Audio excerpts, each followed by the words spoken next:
is not always easy. There are times when it feels like everything is going against us, when we face obstacles that seem insurmountable, and when we feel like giving up. This is harder than I thought. Hard? That must mean it's bad. No.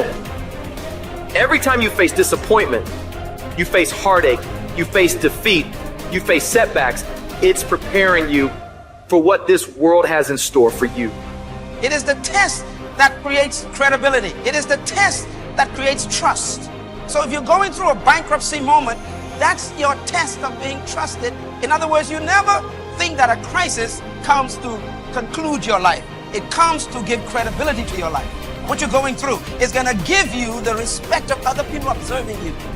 There are people who are praying that you fail, and then they'll trust you when you don't. They hope you won't make it, and when you make it, they congratulate you. Don't listen to the naysayers. Accept the test as part of you becoming a successful person. Successful people are always survival testimonies. They weren't born successful. Success is a result of going through a furnace, sleeping with lions, being torn apart, being ripped apart, being criticized and attacked. Success is what people think of you after they try to kill you. Life gonna whip your butt. Life is gonna bully you. Stop whining. Stop crying. Nobody cares. Be demanding. Let it hit you, but don't let it punk you. This is not an opposition. This is an opportunity. I don't care if you've been beaten to the floor, if your legs are too tired to lift that weight. Break through that barrier and create new ones for you and for others to show off. Get back up and live life. If I really work hard and use my mind and I get creative, there's something out there that I haven't discovered. There's always an answer. You can do more than you think you can do. You can have more than you think you can have. The possibilities for you are unlimited. If you're coming back from adversity and devastation, it's unlimited of what you can do. There's no guarantee that because somebody is now down on their luck, they can never come back. Who can guarantee that you can't make? No one can do that. You don't know what the possibilities are for your life. You want your stuff?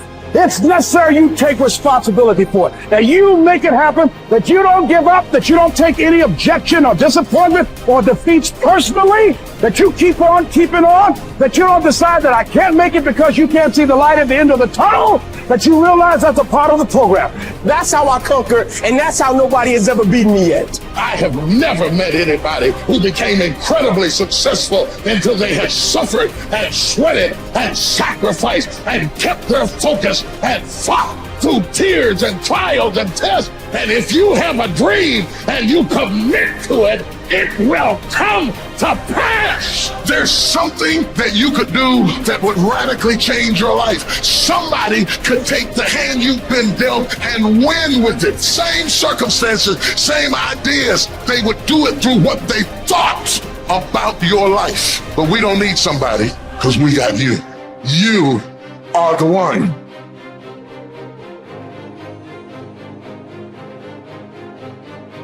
Remember then, that if you think the things which are by nature slavish to be free, and the things which are in the power of others to be your own, you will be hindered, you will lament, you will be disturbed, you will blame both gods and men. But if you think that only which is your own to be your own, and if you think that what is another's as it really is belongs to another, no man will ever compel you, no man will hinder you. You will never blame any man. You will accuse no man. You will do nothing involuntarily against your will. No man will harm you. You will have no enemy, for you will not suffer any harm. Now is the time to get serious about living your ideals. How long can you afford to put off who you really want to be? Your nobler self cannot wait any longer. Put your principles into practice. Now, stop the excuses and the procrastination. This is your life. You aren't a child anymore. The sooner you set yourself to your spiritual program, the happier you will be. The longer you wait, the more you'll be vulnerable to mediocrity and feel filled with shame and regret, because you know you are capable of better. From this instant on, Vow to stop disappointing yourself. Separate yourself from the mob. Decide to be extraordinary and do what you need to do, now. Never depend on the admiration of others. There is no strength in it. Personal merit cannot be derived from an external source. It is not to be found in your personal associations, nor can it be found in the regard of other people. It is a fact of life that other people, even people who love you, will not necessarily agree with your ideas, understand you, or share your enthusiasm. Grow up. Who cares what other people think about you? Caretake this moment. Immerse yourself in its particulars. Respond to this person, this challenge, this deed. Quit the evasions. Stop giving yourself needless trouble. It is time to really live, to fully inhabit the situation you happen to be in now. You are not some disinterested bystander. Participate. Exert yourself. It was Benjamin Disraeli. He says, nothing can resist the will of a people that will stake even their existence on the extent of their purpose for good. That when you dedicate your life to something, you bring on some powers in the universe that works through you to bring about changes that you would never ever know unless you have dedicated yourself. I'm reminded of a young guy who was on a bus, a little young fellow, and some kids were picking at him, some bigger guys. They kept on thumping him on the head and hiding their hands. And so he got tired of them doing that, and he stood up so he would not be around them, out of their reach. And they took him and said, sit down. They set him down. And he stood back up. He said, I don't want to sit down. They said, sit down. Didn't we tell you? And they pushed him back down. I don't want to sit down. They said, sit down. And they held him down. And he looked at him. He said, you might hold me down, but I'm standing up inside myself. And what we have got to do is know that there's something about you. There's something about us. There's a power in you that regardless of what happens to you, you can stand up inside of yourself. I think that's what the poet meant when he says, out of the night that covers me, black as a pit from pole to pole, I thank whatever gods there may be for my unconquerable soul. You have an unconquerable soul. Something that George Bernard Shaw said that I think has some power for us. I'd like to share it with you. He said, this is the true joy in life. And one of the things that he said, and I loved when he talked about man and Superman, he said that we should establish a tribunal where people would be required to come once a year to give a reason why they should be permitted to go on living for the next year.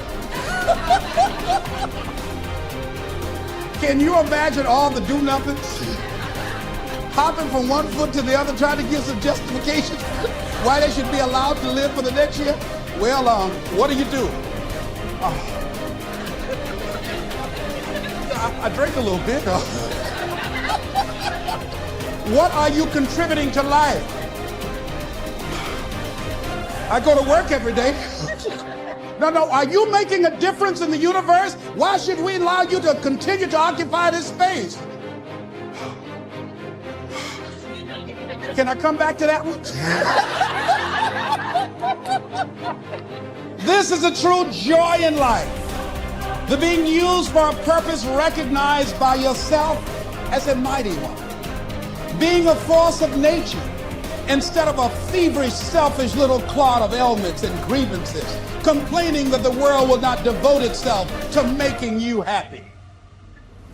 I am of the opinion, George Bernard Shaw goes on to say, that my life belongs to the whole community. And as long as I live, it is my privilege to do for it whatever I can. I want to be thoroughly used up when I die. For the harder I work, the more I live. I rejoice in life for its own sake. Life is no brief candle for me. It is a sort of splendid torch which I've got a hold of for the moment. And I want to make it burn as brightly as possible before handing it on to future generations.